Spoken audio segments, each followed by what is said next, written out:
Oppenheimer is a 2023 epic biographical thriller film written and directed by Christopher Nolan, starring Cillian Murphy, Emily Blunt, Matt Damon, Florence, Pugh and Robert Downey Jr., amongst a slew of other major cast members. The film is based on the 2005 biography titled American Prometheus, written by Kai Bird and Martin J.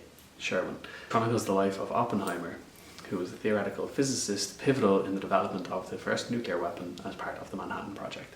The project was announced in September 2021 after Universal won a bidding war for Nolan's next film, with Murphy then getting announced and attached to the project in the October.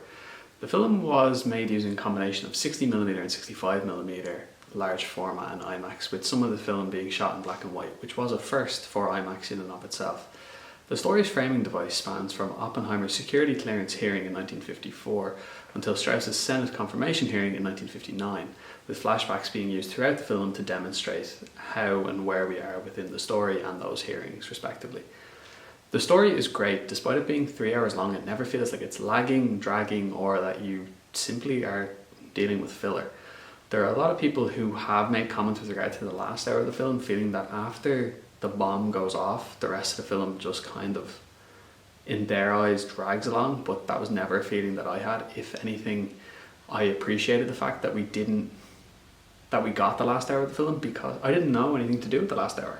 Going into the film, we knew a bomb was going to be created, an atomic bomb was going to go off, but everything that came after that was something that we didn't know, or at least I didn't, and getting to utilise that time to teach a history lesson, for lack of a better phrase, was smart from Nolan, and it showed that the device wasn't our framing device, but rather the characters themselves. Of course, a lot has been made of how large the cast is, with the number of characters and actors involved.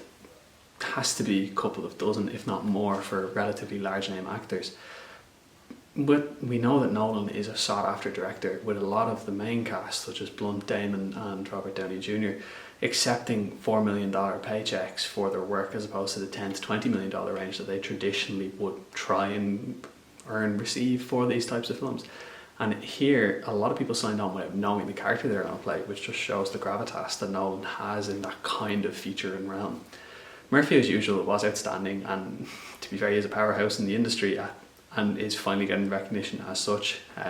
Maybe I'm a little bit biased being Irish, but you know, the cockiness that he's able to show when speaking about physics and nuclear fission in general, with the confidence that he has being evident from early on, despite some question marks maybe around his capabilities or reasoning, and then you're able to see his change in his demeanour once he begins to understand what it is that he's after creating, and him becoming the destroyer of worlds.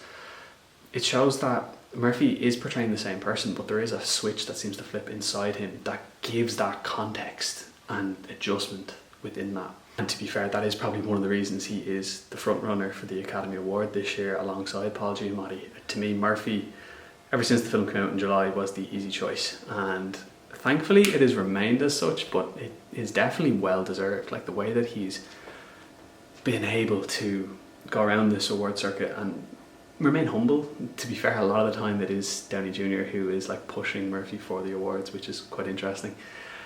The film is exceptionally loud, to the point that I start to wonder if my theatre had maybe had it too loud. It was only as you get to the quieter scenes you come to realise that the film is so loud, so the impact of the quiet scenes is more felt and more understood by the audience. And such as like the Trinity test, or when Oppenheimer goes on stage to speak after the success of the bombings, we come to understand that the silence is death, really, and the suddenness of it is something that can get lost while these scientists are pursuing their ideas. They don't perhaps have thought about what it is that they're after creating until they've done it. The film is of course a masterpiece and visually stunning, with the town of Los Alamos being reminiscent of a Wild West town with an old sheriff and cowboys. Between the open landscape, the sand, the wasteland, and then the hastily constructed buildings, in an effort to get the brightest minds to move from where they are to go to Los Alamos and work on such an important project. It's so interesting to think that Nolan preferred to use very minimal CGI in this film, which means that a lot of it is practical effects, demonstrating the attention to craft that he continues to use in all of his films. And then when you even have the way that Oppenheimer's mind kind of works does get shown to the audience on occasion, it is quite beautiful, and I can't help but get jealous when you see some people who are exceptionally creative, or in this case, incredibly scientifically minded, and being able to utilize that kind of brain to demonstrate to the audience the types of things that these people must have been feeling was powerful. Bombs are naturally used in this film, and the way in which it's recorded and captured on screen is quite beautiful. It gets reflected at times in mirrors that others are left to hold for the bomb, for the nuclear bomb that is. When we see it through the mirror, the bright exposition was so strong, and the understanding that people could be blinded by this, so they had to wear special eye gear. And when you're left to understand the way that everything that went on in the background, Groves being played by Matt Damon's character, kind of pushing the scientists to have the bomb ready at a certain date, you're left to feel that maybe some elements of this are unreasonable, or can it even be done? And when you see the power of the bomb alongside the fear that Oppenheimer has upon its creation, and then the sheer force that it had on everyone around, such as the blowback, you immediately understand the fear that they had after the creation, and then why with hearings and the subsequent deaths in relation to it. The film is something that really can only be properly enjoyed once, in my opinion, even for how beautiful it is to look at and the effect that it has.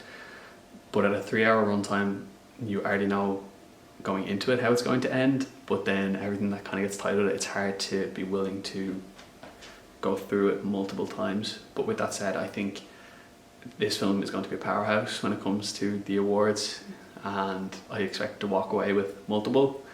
My personal hope, of course, is that Murphy gets his for Best Actor, as it is 100% deserved at this point, in my opinion, and I can't wait to see what the Academy decide to award on awards night.